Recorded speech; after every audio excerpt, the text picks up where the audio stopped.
silakan kelas. Pilih gitu lagi. Baik, sebelum mulai pembelajaran hari ini, mari kita berdoa menurut agama masing-masing. Doa dimulai. Doa selesai. Baik, terima kasih Rizky. Ada yang tidak hadir hari ini? Untuk semua Pak. Ini semua, bagus. Baik, kita langsung saja masuk ke materinya.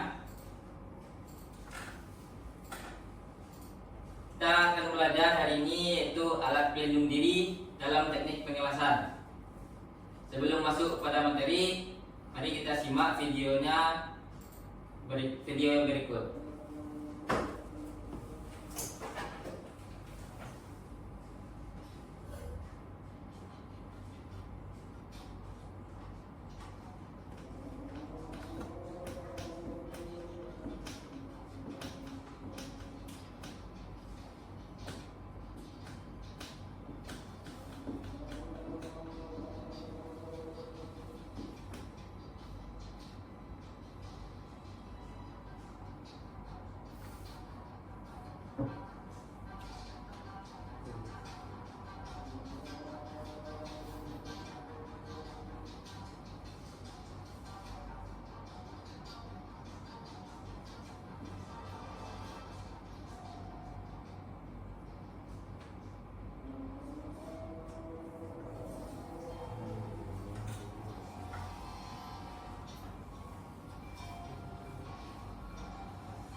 Nah, apa yang dapat kita simak pada video tersebut?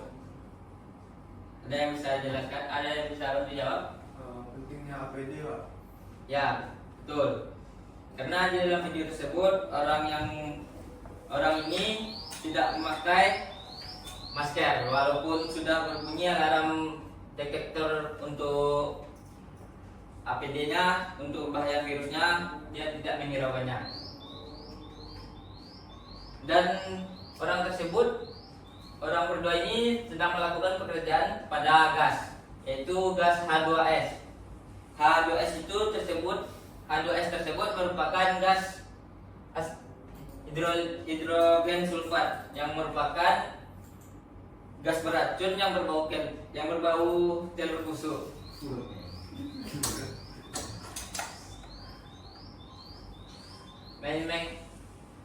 Gas H2S itu mengakibatkan orang seperti pusing, mual, dan kerongkongannya menjadi kering. Itulah penyebab dari gas H2S.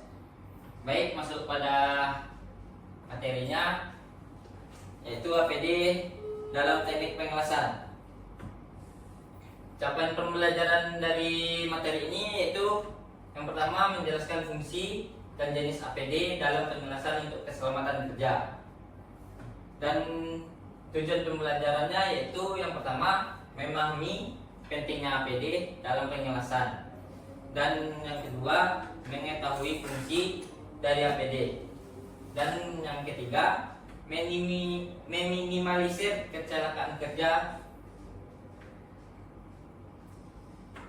Baik, di sini masuk pada pengertian dari APD.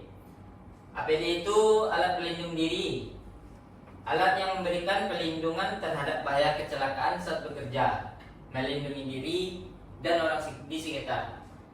APD disebut juga suatu kewajiban bagi seorang pekerja bagi seorang pekerja untuk menggunakannya. Pada penjelasan, APD itu berfungsi untuk melindungi diri dari cahaya las atau sinar UV atau asap pada pengelasan. Syarat-syarat menggunakan APD menurut Balai Hiperkes. Yang pertama yaitu memberikan perlindungan terhadap bahaya spesifik. Dan yang kedua, ringan dan APD tersebut ringan dan nyaman digunakan. Di sini dapat kita lihat APD itu harus ringan dan nyaman digunakan agar pekerja tidak terhambat kerjanya. Dan yang ketiga, fleksibel saat dipakai. APD tersebut harus fleksibel saat dipakai dan dapat dibuka kapan saja. Yang keempat, bentuk APD tersebut harus menarik. Yang kelima, APD itu harus tahan untuk pemakaian lama, karena namanya APD tidak mudah rusak atau tidak mudah sobek lah. Dan yang selanjutnya, tidak menimbulkan bahaya tambahan. Seperti contoh, kita menggunakan sepatu safety. Sepatu itu harus tidak boleh slip, karena saat bekerja entah ada air atau genangan air dapat membuat kita jatuh lah. Tidak boleh menimbulkan bahaya tambahan. Dan selanjutnya, memenuhi standar yang ada. Memenuhi standar yang ada dapat dilihat yaitu standar yang ada di negara kita yaitu SNI.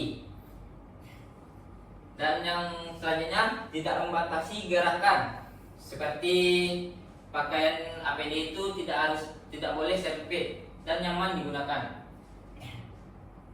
Dan selanjutnya, suku cadang mudah didapat.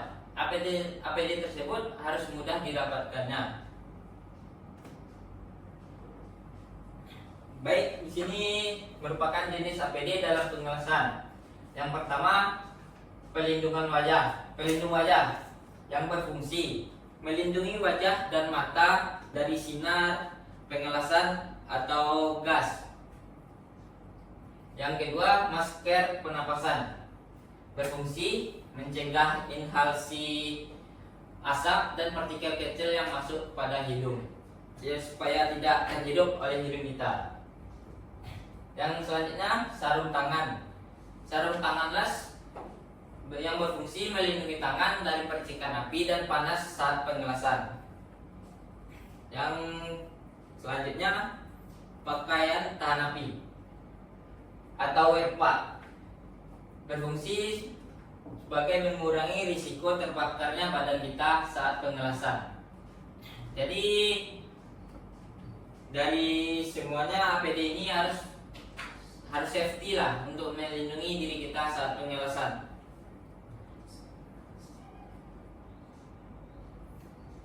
Manfaat penggunaan APD ini yaitu melindungi tubuh dari cedera fisik dan kesehatan. Seperti melindungi tubuh yaitu seperti WEPA atau yang lainnya dari cedera fisik agar kita tidak jatuh atau kena percikan api. Dan yang kedua, meningkatkan rasa aman dan percaya diri.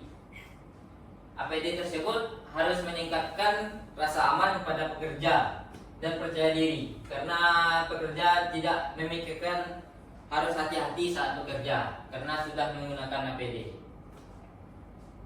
Yang ketiga, mencegah kerugian akibat kecelakaan kerja.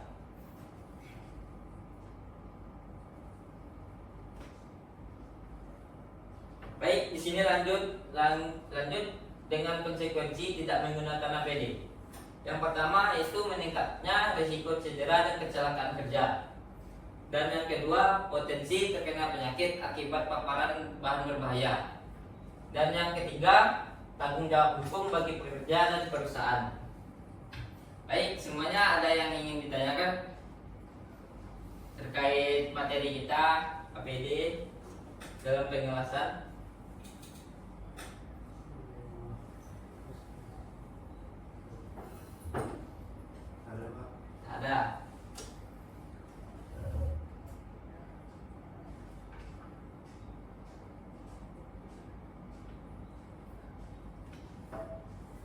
Di sini dapat Bapak tambahkan sedikit lagi syarat-syarat menggunakan APD menurut Balai Perkas.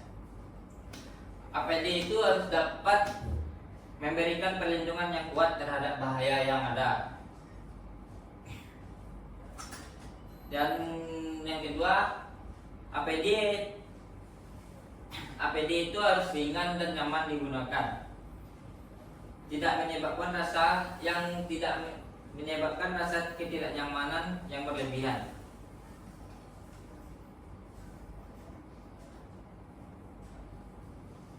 Baik, kesimpulannya itu pada materi hari ini penggunaan APD dalam pengelasan adalah kewajiban, tetapi juga merupakan langkah preventif yang sangat penting bagi kita. Dengan kita saat bekerja, kita harus hati-hati dan menggunakan APD yang lengkap. Baiklah, sekian pembelajaran kita hari ini. Dan tutup. Assalamualaikum warahmatullahi wabarakatuh. Assalamualaikum warahmatullahi wabarakatuh.